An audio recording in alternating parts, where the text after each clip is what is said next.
Mayong hapon mga lods, mayong hapon. Sudara nga to ang update karon nga dalan mga lods. So gibuhat sa lagong mataw mga lods oh. Huwag yun na nag-iisukad. So humana to nag-repair. Diri na punta sa aka na punta sa buntod mga lods oh. Paano po nito birahan mga lods oh. So intaan din na nito ni maulan. Naglagom-lagom raba mga lods oh.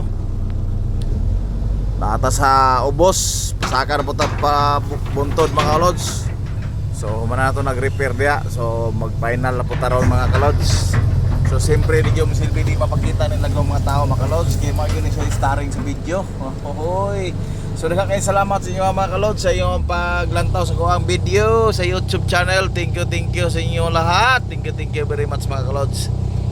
So pasensya na nga dili ko ka-upload kayo kay usahay walay signal na ato sa bukid mga kalods. So pasensya lang yun mo kamo rin mo sabot sa lagong mga tao. Oni andalan nga gi-repair sa lagong mataw dire sa Palm Oil sa Sabah, Malaysia mga kalods. Ginting plantasyon ni mga kalods sa mga kumpanya mong isudlan mga kalods. Pero kami kontraktor kami dire mga kalods. So maghapit na po may isa ka tuig dire mga kalods.